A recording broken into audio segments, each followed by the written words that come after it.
설강화 촬영 중단 청원에 18만 명 이상이 참여했다. 20만 명이 넘으면 정부가 필수적으로 답변을 해야 한다. 지난 3월 26일 청와대 국민청원 게시판에는 JTBC 드라마 설강화 촬영을 중지시켜야 한다는 글이 올라왔다. 청원인은 조선금화사 같은 이기적인 수준을 넘어선 작품이 두 번째로 나오기 직전이다. 설강화는 민주화운동에 북한의 개입이 없다는 걸 몇 번씩이나 증명했음에도 불구하고 간첩을 주인공으로 했다. 그 외에도 다른 인물들은 정부의 이름 아래 인간을 고문하고 죽이는 걸 서슴지 않은 안기부의 미화를 시도하고 있다고 주장했다.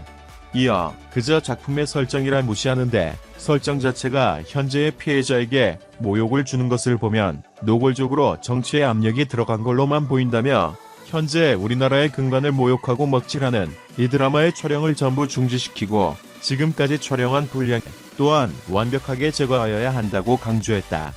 해당 청원에는 4월 7일 오전 7시 현재 18만 6,729명이 참여했다. 한편 설강화는 1987년 서울을 배경으로 어느 날 갑자기 여자 기숙사에 피투 성애로 뛰어든 명문대생 수호 정혜인분과 서슬퍼런 감시와 위기 속에서도 그를 감추고 치료해준 여대생 영초 지수부 내 시대를 거스른 절절한 사랑 이야기를 담는 작품이다. JTBC 측은 설강화는 민주화운동을 다루는 드라마가 아니다. 남녀 주인공이 민주화운동에 참여하거나 이끄는 설정은 대본 어디에도 존재하지 않는다고 해명했다. 또 극중 배경과 주요 사건의 모티브는 민주화운동이 아니라 1987년 대선 전국이다. 군부 정권, 안기부 등 기득권 세력이 권력 유지를 위해 북한 독재 정권과의 합의의 음모를 벌인다는 가상의 이야기가 전개된다며 이런 배경하에 난파 공제공과 그를 쫓는 안기부 요원이 주요 캐릭터로 등장한다. 이들은 각각 속한 정부나 조직을 대변하는 인물이 아니다. 정권 재창출을 위한 부정한 권력욕, 이에 적극 호응하는 안기부에 대한 비판적 관점을 부각시키는 캐릭터들이라고 강조했다. 이 같은 논란에 대해 JTBC 측은 사실이 아닌 억측이며 미완성 시놉시스 일부가 유출되며 각종 비난이 이어진 것이라며 난파 간첩, 안기부 미화 등은 설강화의 내용과 제작진의 의도와는 다르다고 입장을 밝혔다.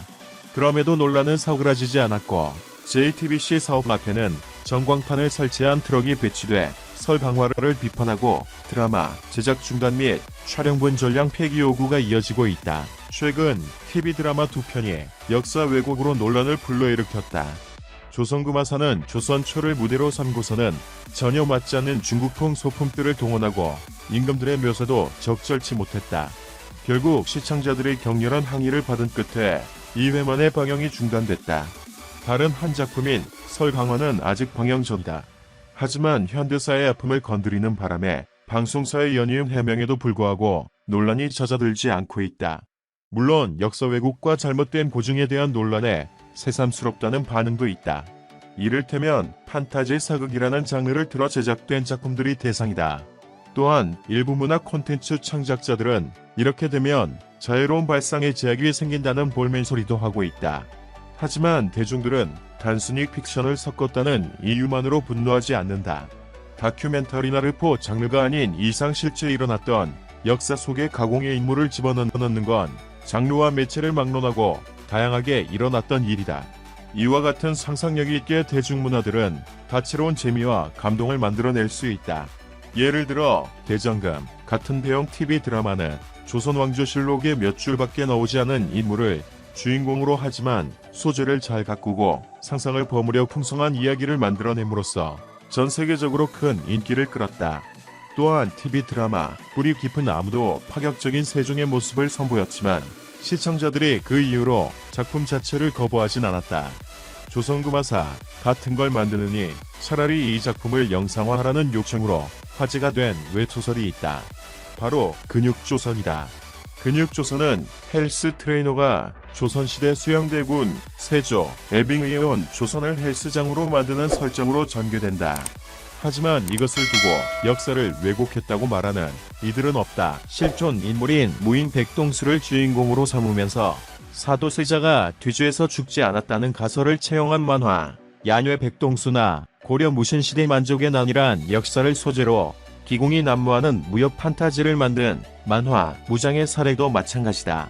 조선구마사를 비롯해 대체로 소재 면에서 대중의 분노를 자아낸 사례들을 보면 단지 허구를 섞어서가 아니라 무엇을 어떻게 왜 어떤 의도와 목적으로 그리 다루었는가라는 지점에서 대체로 두 가지 문제점을 갖고 있다.